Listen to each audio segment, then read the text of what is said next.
Hello guys, it's Daniel joining you again for our store championship. Sorry for the long break, but today I am joined by Richard Walker. Say hello, Richard. Hi Dan. Hi, Richard. So you are joining us playing Targ Fealty on the right, are you not? I am. Playing Tyr Fealty. Yeah. And I'm playing Mike Smith. Yeah, from the Stoke meta. That's right, yeah. Yeah. And he's playing Barra Lion, I believe. He's got a slightly different sort of barra deck to I've seen before, and he starts with quite a nice opening, getting that dominance module with Gendry out there, which shows you a little bit of what he's doing differently there. And you have for Targ an absolutely amazing start. There, Danny, with a charge, the perfect charge for someone, say for Targ, and some economy. So, what more could you ask for? Nothing really. Look pretty good to me. I'm feeling quite confident right now. I mean, for me, it's 4 cards versus 4 cards, which is good. I suppose the big difference is you have your big character out on the board, duped already, but Mike has got his draw online, but very little way to defend it unless he sees some way to kneel out Danny. So, what are you doing with your deck on the day? Is it just traditional Targ Fealty? No, actually. I'm trying to leverage some sort of Dothraki C. Got 3 of that in the deck, along with lots of Dothraki characters. And yeah, I thought I'd go with something slightly different from the normal Tyr Fealty that you would see.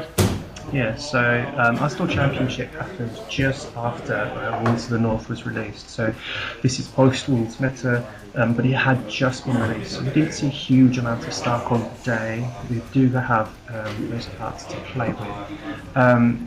I think what I really like about your deck is it is a bit different for Targ. It's just something a bit different, and you still made it to the top 4 of a 18-person field, so it's no small accomplishment.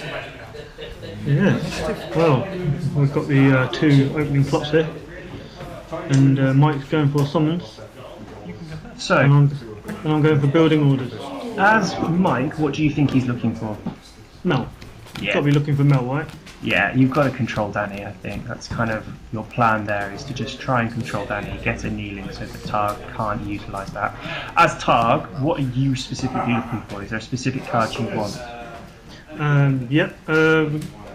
If not the Crown of Gold, which is always nice to pick up. Obviously I'm seeing that he's using summons and you're probably looking for Mel, so yeah, a Crown of Gold would be nice. If not that, it's either Shadow Black Lane or a Dothraki C. Failing those, a Kingsroad. Absolutely. I mean, and that's the thing about building orders, is it can just get you to economy if you need it. I think one of the things that's quite nice about your deck is it takes that now kind of traditional Targ Fealty shell, using Shadow Black and recurring your Dracarys, but puts that twist on it just so that it's a little bit different and a bit unexpected.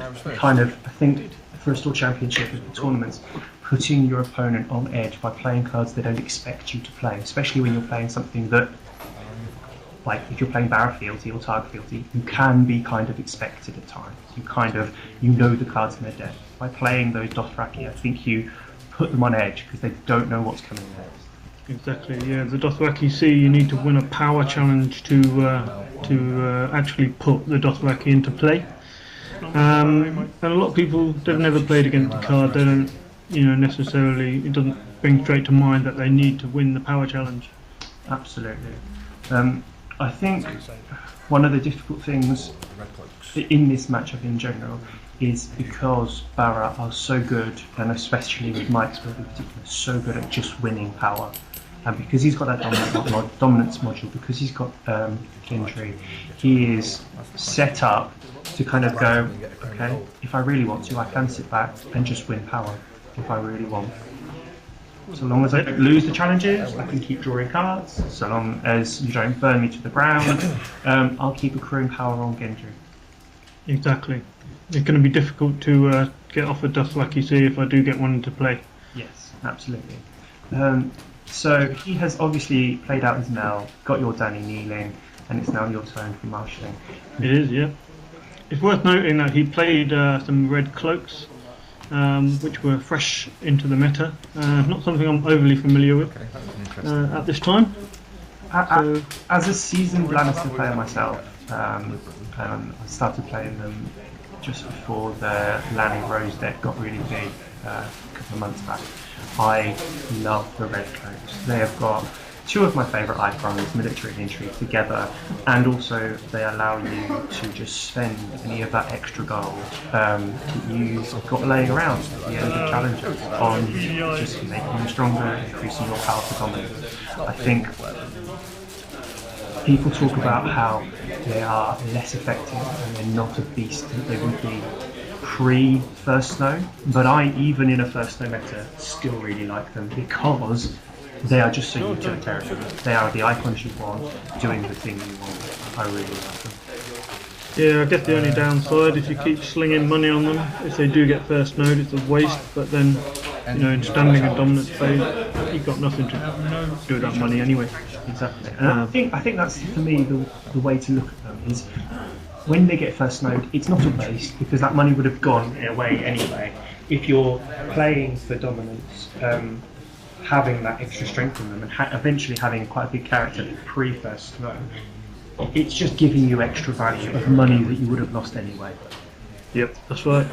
So something key here that I want to talk about that Mike was doing and I think is really smart is you have got a double duped Viserys on the board.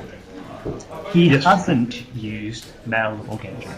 They are both full strength, you have a dragon, you have the fealty reducer.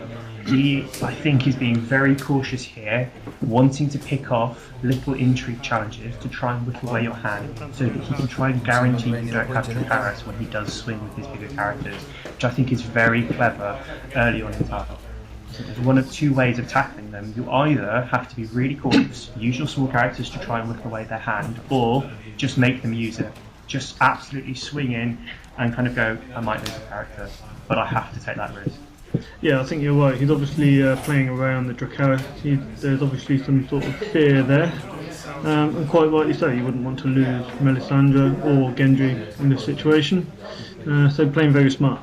As you'd expect from someone who's been playing card games for 20 years, he kind of knows what he's doing. He absolutely does. I think he's ended up in the top 4 of quite a few store championships this season, kind of around the country. Did he say he'd been to 10, was it? He what, sorry? Did he say he'd been to 10 store championships this season, I think he said? Oh, I've been to quite a few, I know that. Yeah. So he definitely makes an effort to get around. Yeah. So, we've got that early power swing, you on 3 and him on 0 already. However, what we'll find is he's going to win dominance and he's going to get 2 back. He is, yes. Again, at this stage, Gendry with a new card wasn't over familiar with how he worked. I'm learning the hard way right now. Absolutely, I've got a relatively MP deck that's Baron Night's Watch that uses Gendry, the painted table and the ball, which is, it's just horrific. Once you've played it a couple of times, you start to realise that you have to get rid of him, and dominance really becomes so important. Whereas normally it might be kind of a cursory thought that, oh well, yeah, if I don't do this challenge, I might win dominance and get the power there instead. Yes. Once you've played against the deck and played the deck a couple of times, you start to realise it is really important. Dominance is a vital challenge for Baratheon now. Indeed. So Mike got Noble Cause out here, Dan. He did. So I think he's trying to supplement his board, and I have Counting Coppers. And I can tell you what I was looking for. let me guess, Dracarys? Yep, and something else. I'm looking for a little green icon to put in my hand. What do you want then? Anything with an intrigue icon that's not going to get knelt. Yeah, absolutely. Yeah. In the last round, I would have played one if I'd had one. Yeah.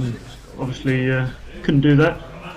So I'm looking for Dracarys, intrigue icon, and I'm assuming Mike is going to play out some of these big characters that he had in his hand. Yeah. Trying to have a look there to see what big characters he's got in his hand, but I guess we'll see soon enough.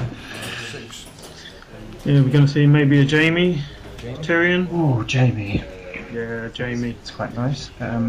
He obviously made him first player by winning initiative, and Jaime wants to go first, which is quite nice. And He's leaving Danny again. It's a nice play. Just early, it really slows your tempo down. Having basically used your setup to get Danny out, if he can control him for a couple more rounds, he really gets himself the tempo of the game to kind of try to pull himself back. As you can see now with 3 kind of good effective characters on the board. Yes, and another strong point to make of this is Danny is knelt, Jamie's on 5 strength, he's just out of Dracarys range. Yeah, absolutely, and I think that's really important if you, as anyone playing against Tyr, is if you can control that Danny and try and get a kneeling. I suppose Baratheon and Lannister are the only real kind of IDs that can do it at the minute with Paid Off and obviously with all the R'hllor.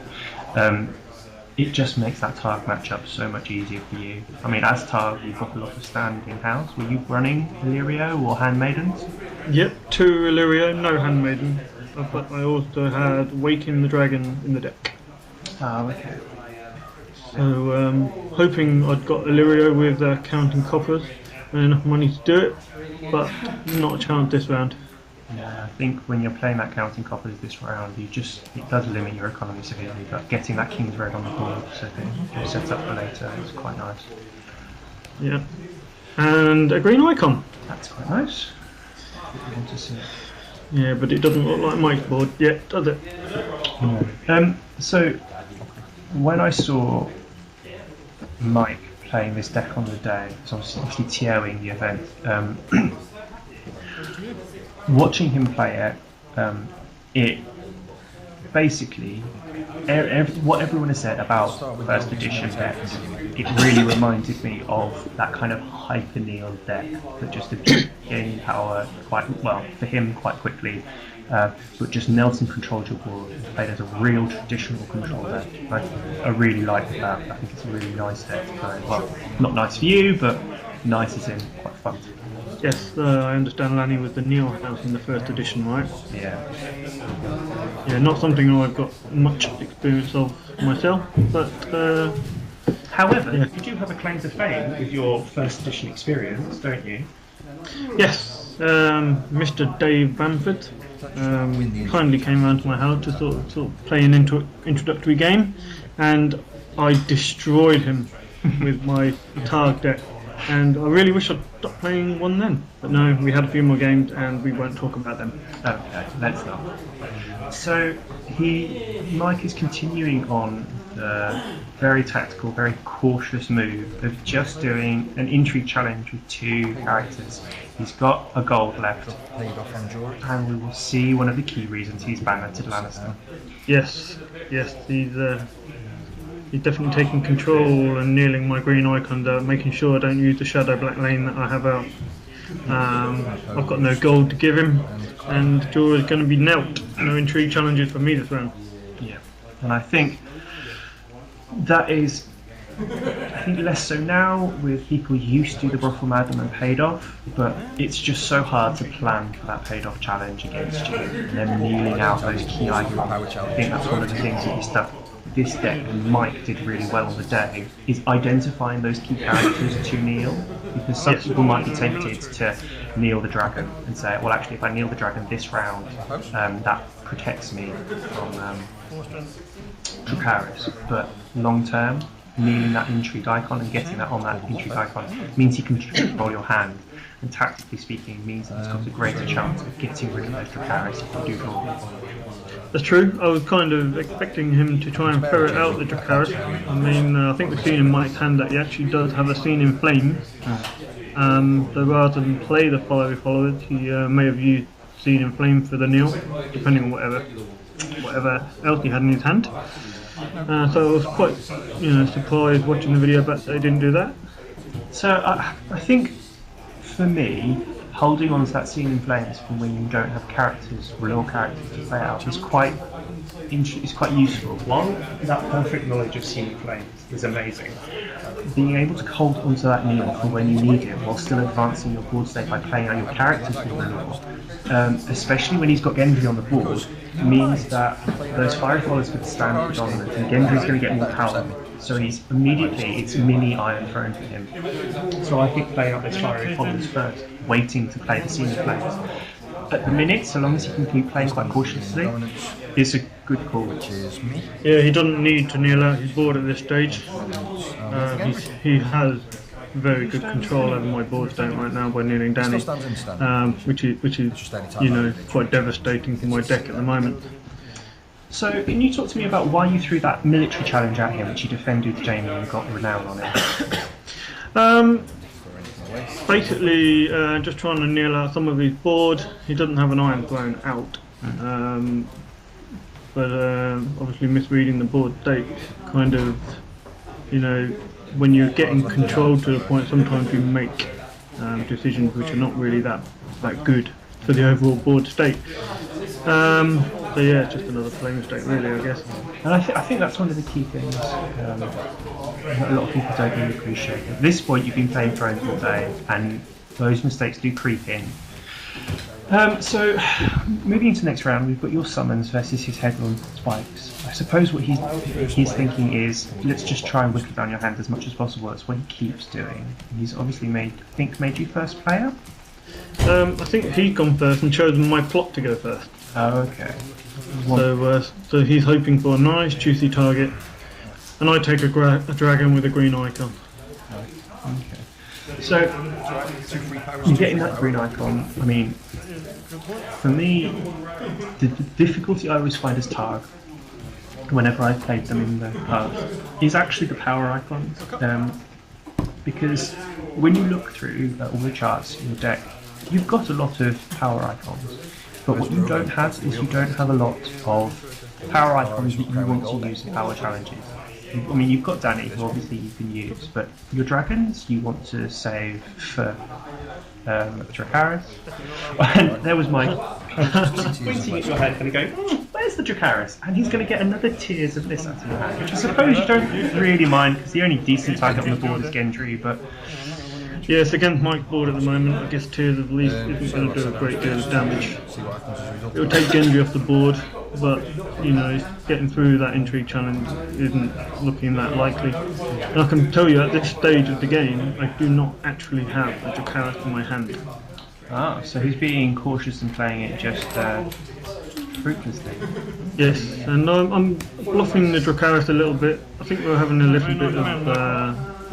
table talk, where I'm bluffing the Dracarys somewhat, and so as he's taking the heads on spike card from my hand, he's hoping for a Dracarys, and I'm pretending there is one in the hand, but yes, how long we can keep that up for, I don't know. See, I think this has been raised on AMC recently, this whole aspect of table talk as part of the game.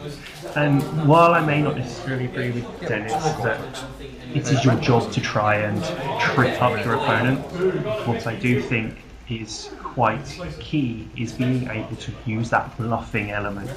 And while personally, as a TO and as someone who wants to welcome someone to our community, I'm not going to personally try to trip someone up. And actually, even to the point of kind of trying to make sure that the game, reminding people of triggers. I know this is a bit kind of over generous in some situations, but being able to kind of bluff and being able to kind of control the board state and make the opponent think you have certain cards, I think is a vital part of the game, and I completely agree with him on that element of it. Yes, I agree. Some people really do not like table talk. Some people just cannot think whilst you're talking to them.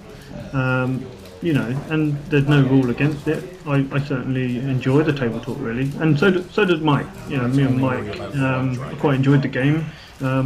Mike's quite happy to do the table talk. He's quite happy to joke around about having Dracarys and add to the spirit of the game. Absolutely, and I think in the top four, keeping that sense of humour about the game is really key. Don't take it too seriously. It is still a game, and yes, it's a competitive game, but it's still a game. So it was quite an interesting play there, playing that consolidation of power, kneeling out your kind of lower cost characters. Really hurt, and it means that he has serious control of the board states at the minute. And I'm starting, while the power may still be kind of 7-6 in his favour, so it's still a close game, kind of entering into getting close to mid game. He has got serious control of your board state. This game is close, but only in power. Yeah. And anything Yeah, I've got Drogo out there. I'm not wanting Drogo out there, really. I'm wanting Illyrio and some money. But at this stage, all I can do is get some characters out. He doesn't have a Stannis on the board, which I'm quite thankful for. Yeah, whether he's running or not, who knows? See,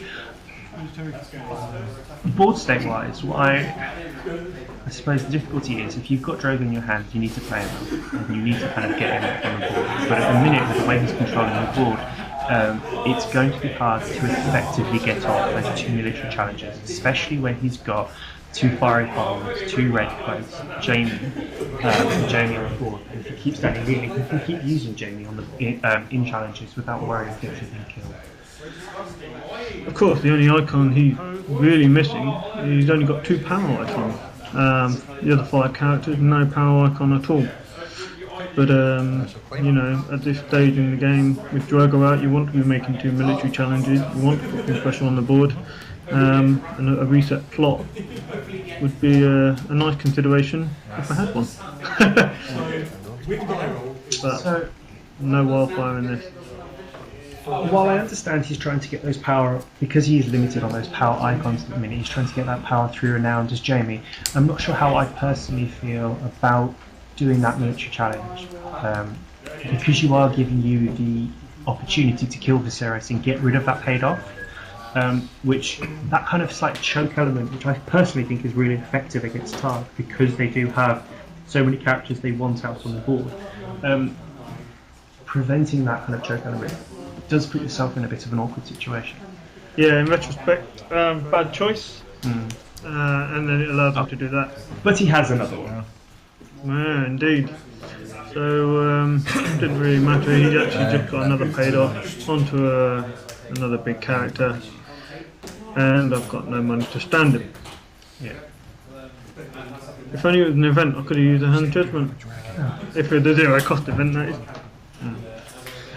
So Mike must be feeling quite happy here. Yeah. I think. He's been dancing around the Dracarys. He still hasn't used Mel or Gendry in a single challenge. No.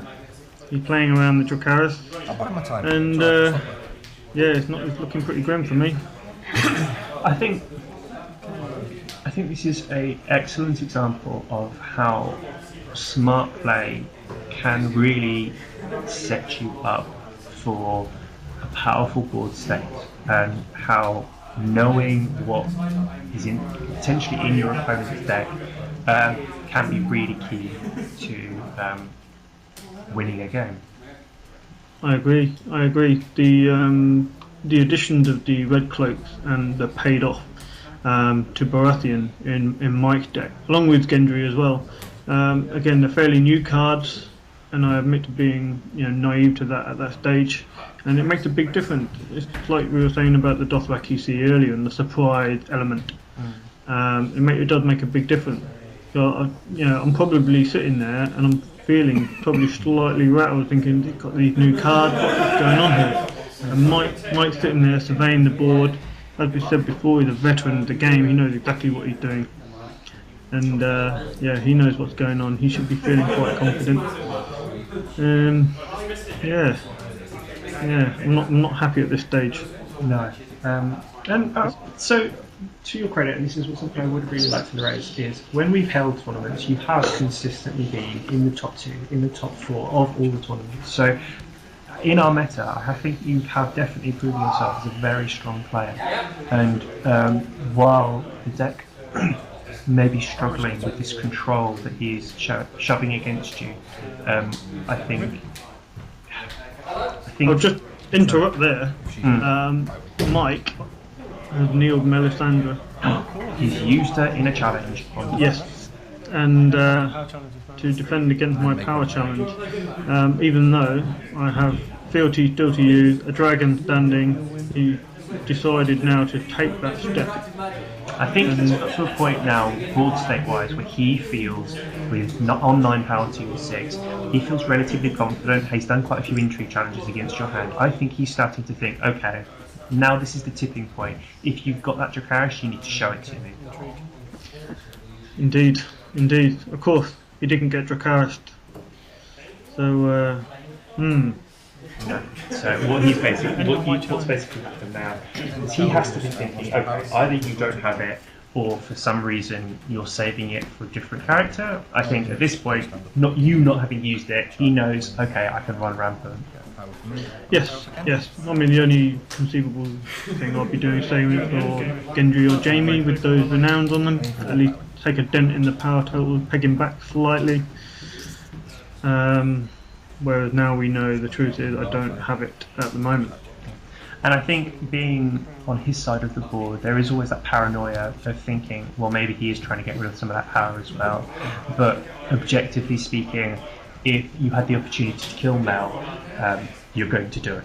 Because she is the tool which is allowing him to control your board as much as he is.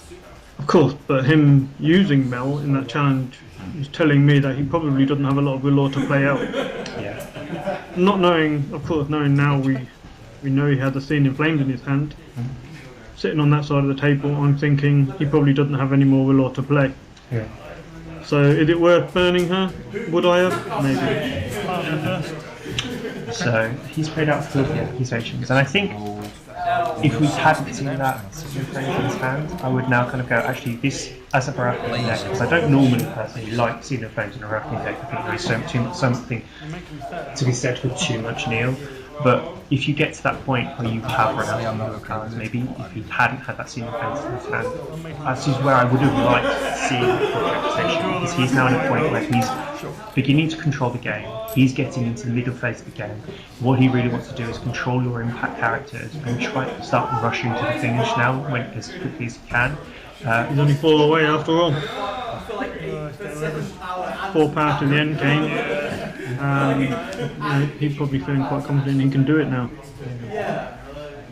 At least I'm not kneeling Drogo this too in an entry challenge. I've got calling the banners out there. I'm looking for more economy to play out what I've got. And a crone. Okay, so this isn't always starting to see some of that, some of those Dothraki characters you were talking about.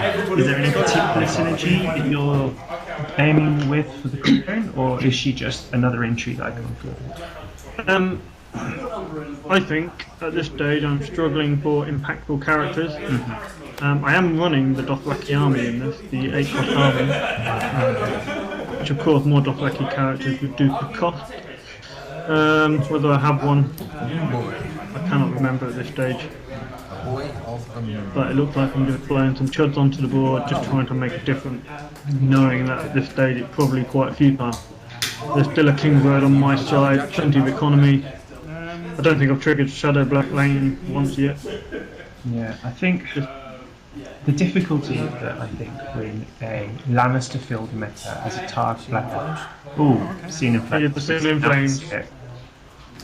He can have my last card and he knows it's not such a power. He's got both your 6 and your 7 cost character now, and so that's what I was saying was I think as Targ field teams in this kind of Lannister heavy meta with a lot of really big impactful characters out on the board all at once, I think Targ struggle because a lot of their previous power was based on a couple of impactful characters with then a lot of good synergy with them so that you can use them really effectively in challenges. In a really heavy meta, I think you struggle to kind of match up kind of character by character against them. Yeah, you certainly can do. Of course, it all depends on what characters you get out. To your matchup. I mean, you know that Mike is playing Bauer, and you don't see Robert out. You do not see Stannis out, and yet he's got enough impact on his board. I mean, look at the Hound 3 cost. He's on the board. He's making a huge difference right there when you consider Danny and Drogo and Nelt. And the strength of the characters that I have out. I think for me that Hound is almost the nail in the coffin. It's that powerful, impactful power icon which he needed. So not necessarily Nedley that, but so it looks like he's just done a little challenge with your red cloaks. a military challenge for strength 3. Use that gold to pump the strength up so that you would have to either use a big character or use a challenge. Yep. And well, again, he got the result, hasn't he? And again, he's been able to control your board to a state that actually he can just use Moon Boy just to win the power challenge and get that inside. Yeah, he's just looking to get to Dom, play Gendry, got 5 followers to stand for them. You know, he's riding high, he's picking up cards every round from the Red Keep as well. Playing a very good game. And no, it's no secret he was King of Swift. Claim. Undefeated at this stage in the tournament. You can see he's quite happy with himself. Yeah, doing that military challenge with Jamie, you killing off your crow. Sad times. No discarding anything from his hand and then killing it with some janky moves. Winning that power challenge, as I said, with the Hound, and I think that's the key thing for him with the Hound there. He's won that power challenge, got to 14 power. Take it on Don. Gets Dom. Mind you, I do have a lot of gold on that plot. You do. I wondered what you were thinking. I suppose you've got nothing in your hand now. He took the last card. So. That's right. Yeah, no Dracarys. Sure. Yeah, it's a very sad stage in the game. You know it's over really. But I'm going to play Shadow Black. I'm going to see if I can pick up a Dracarys. I am over the moon, to be honest. I'm very surprised. I suppose at this point you've got to try and see if you can get it, but I think at this point in the game it's, yeah, it's all over. it's all over. Not even an event in there. I think that is a testament to what happened this game. But yeah, thank you for joining us, Richard, and we'll be moving on to the finals soon enough. So I'll see you then. Thanks, guys. Bye. Cheers. Bye.